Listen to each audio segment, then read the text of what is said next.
జై Shri Ram. How are you all? ఎలా ఉన్నారండి అందరూ? నేను బాగున్నాను. మీ అందరూ కూడా బాగున్నారని, ఇంకా చాలా బాగుండాలని మనస్ఫూర్తిగా కోరుకుంటున్నాను. ఇవాళ నుంచి నేను ఇన్స్టాగ్రామ్లో కూడా ఉన్నానండి. ఎవరైనా నాకు కామెంట్ పెట్టాలంటే ఇన్స్టాగ్రామ్లో కూడా కామెంట్ పెట్టచ్చు. ఇది నిన్న నేను నా పూజా రూమ్ అంతా క్లీన్ చేసుకున్నానండి.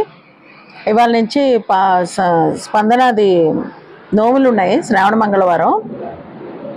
అందువల్ల నిన్నే మధ్యాహ్నం నుంచి క్లీన్ చేశాను అనమాట. యాక్చువల్లీ పులికాప్ పెట్టాం అనాలి, కానీ ఆ పులికాప్ అంటే ఎవరికి తెలియదు అనమాట. ఏమంటున్నావు నువ్వు అని అడుగుతున్నారు నన్ను. యాక్చువల్లీ దేవుడికి అడిగాం, దేవుడి రూమ్కి అడిగాం అని అనకూడదట. పులికాపు అనే దానికి ఒక వర్డ్ ఉంది, కానీ అది తెలుగులో ఎందుకో మన 2 రాష్ట్రాల్లో కూడా పాపులర్ అవ్వలేదు ఆ మాట. సో అది ఇగో అండి, ఇత్తడి సామాన్ అంతా తోమడం అయింది. పూజ సామాను ఇదంతా ఆరబెట్టాను అనమాట. ఆరబెట్టినప్పుడు ఒకటి తీసాను. తర్వాత ఇదిగో పసుపులు కుంకాలు పెట్టేశాను. పెట్టేసిన తర్వాత ఇగో ఇలా ఉన్నాయన్నమాట వాటి లుక్.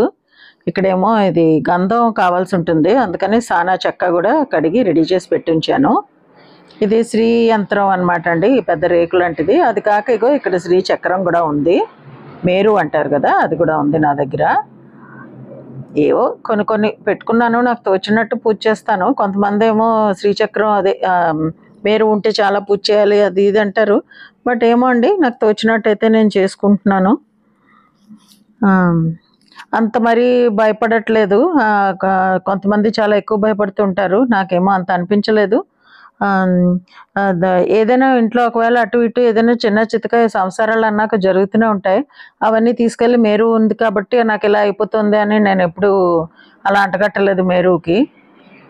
సో ఇదిగోండి, ఈ చిట్టి గాజులది మటుకు వేసేసాను ఇవాళే అమ్మకి, మంగళవారం కదా అని వారాహి అమ్మవారికి. ఆ మధ్య చూపించాను కదా నేను,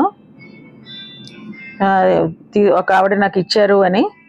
ఇదిగో ఇది దేవుడి గది మొత్తం మళ్ళీ క్లీనింగ్కి నిన్న 3.5 hours పట్టిందండి. ఈ గది చిన్న గది అని నాది ఎవరో కామెంట్ చేశారు. కరెక్టే, ఈ గదికే నాకు 3.5 hours పట్టింది. ఇంకా పెద్ద గది ఉంటే ఏమైపోయి ఉండేదాన్ని అనుకున్నాను నేను. చాలా చాలా టైం పట్టేసింది నిన్న మటుకు, మొత్తం A to Z అంతా చేసేటప్పటికి అసలు ఏం వదలకుండా. అక్కడక్కడ ఏమైనా కక్కుర్తి పడితే కొంచెం తొందరగా అవ్వచ్చు. ఇదిగో పూజకి అన్నీ ఏర్పాటు చేసుకుని అన్నీ అలా పెట్టుకుంది అనమాట రెడీగాను. పొద్దున్న 4:30కో 4:45కో ఎప్పుడో లేచాము. ఇదిగో కాటికి పట్టింది కదా, అది మీకు చూపిస్తున్నాను. ఆ జ్యోతులు వెలుగుతుంటే కథ చెప్తున్నప్పుడు ఆ జ్యోతుల మీద ఆ అట్లకాడ అలా పట్టుకోవాలన్నమాట. ఆ మసి పడుతుంది కదా, అది కాటిక కింద ముత్తైదులకు ఇవ్వాలి మనము. ఇది పూజ అంతా ఈ 2 మందారాలు మా ఇంట్లో పూసాయి. ఇది పూజ అంతా అయిపోయిన తర్వాత తీసాను. ఆ పువ్వుల కింద పసుపు వినాయకుడు, పసుపు గౌరమ్మ ఉన్నారనమాట అండి. అదిగో అవి తోరాలు అవన్నీ పెట్టింది.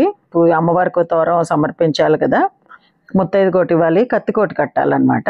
ఇదిగో ఈ డబ్బాలో ఇలా అన్నీ అరేంజ్ చేసుకుంది. అంత క్యూట్ డబ్బా చూసారా, ఇత్తడిది.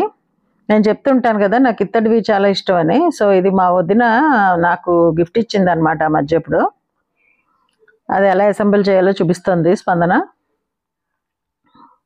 అది అంత హ్యాండీగా మనం ఇలా ఎవరింటికైనా వెళ్ళి పసుపు బొట్లు ఇవ్వడానికి వెళ్ళినప్పుడు అప్పుడు బాగా ఉపయోగిస్తుంది అది. ఇగో తిను పొద్దున్న 8:30 కల్లా ఆఫీస్కి వెళ్ళిపోవాలన్నమాట. అందుకని 5 ముత్తైదులకి ఇచ్చుకోవడానికి టైం లేదు. సో ఒకళ్ళకే బుట్టవాయనంలాగా ఇచ్చేసుకుని వెళ్ళిపోయింది. మనం తొందరగా రెడీ అయిపోయినా అవతల లేడీస్ కూడా పొద్దున్నే స్నానం పానం చేసి రెడీ ఉండాలి కదా. అందరూ పొద్దున్నే బిజీ ఉంటారు కదండి పనులలో. అందుకని ఈవిడికి ముందే చెప్పామన్నమాట కాల్ చేసి, నేను రెడీగానే ఉంటానమ్మా రోజు కూడాను అని చెప్పారు. తప్పకుండా రండి, నేను తీసుకుంటా అని. ఆవిడకి కొంచెం కాళ్ళనొప్పి ఉందన్నమాట, లేకపోతే ఆవిడే వచ్చి ఉండేవారు మన ఇంటికి. సరే స్పందన నేను ఇద్దరం వెళ్ళాము. వెళ్తే ఆవిడ చక్కగా కబుర్లు చెప్తూ చక్కగా తీసుకున్నారు. అదే నా వీడియోస్ అన్నీ చూస్తారనమాట.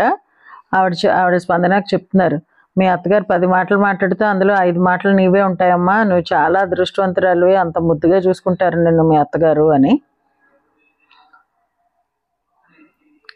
కాటిక అన్నీ ఇవ్వాలన్నమాట మనం ముత్తైదుకి. వాళ్ళు కూడా పెట్టుకోగానే కొంచెం ఒక్క సెకండ్ అయితే మండుతుంది కొంచెం ఆ కాటిక. తోరం కడుతుంది ఇప్పుడు. ఇచ్చేసుకుని మళ్ళీ ఇంటికి వచ్చి నన్ను దింపి అప్పుడు తను మళ్ళీ బట్టలు మార్చుకుని ఆఫీస్కి వెళ్ళిపోయింది. ఇది అప్పుడే 4వ సంవత్సరం, ఇంకొక సంవత్సరం ఉంటే నో అయిపోతుంది. కిందటి సంవత్సరం లోను ఈ సంవత్సరం స్టార్టింగ్లోనూ వాళ్ళ ఇంట్లో వాళ్ళ చుట్టాలు వాళ్ళది పెళ్ళైతే ఆ అమ్మాయికి తను ఉద్యాపన చేసేసుకుంది. అప్పుడు నేను వీడియో మీకు పోస్ట్ చేశాను యాక్చువల్లీ. సో స్పందనది శ్రావణ మంగళ గౌరి ఉద్యాపన కూడా అయిపోయిందనమాట. ఉద్యాపన అయిపోయిందని వదిలేయడానికి అయితే ఏమీ లేదండి, 5 ఏళ్ళు పట్టాల్సిందే నోము. ఇక్కడేమో ఇచ్చి తిని వాయనం అంటే పుచ్చుకున్న వాయనం అని ఆవిడ చెప్తారు. తినేమో నా వాయనం పుచ్చుకున్నది ఎవరు అంటే నేను మంగళ గౌరి అని ఆవిడ చెప్పాలి. ఆ తర్వాత కోరి తిని వరం అంటే ఇచ్చి తిని వరం అని అన్నీ 3 సార్లు చెప్పాలి. అదేనా మీకు వినిపిద్దామని అనుకున్నాను, కానీ మా స్పందన అది చాలా సన్నగా ఉంటుంది, వాయిస్ వినపడట్లేదు, అందుకని నేనే చెప్తున్నాను తన బదులు. ఇదండి ఈ రోజుతో ఫస్ట్ శ్రావణ మంగళవారం అయిపోయింది మా స్పందనది. ఇది ఈరోజు మీ వీడియో మీకు నచ్చింది అనుకుంటా. నచ్చితే please like, share and subscribe to my channel Varahi world. ఇన్స్టాలో కూడా నాకు మెసేజ్ చేయొచ్చు మీరు.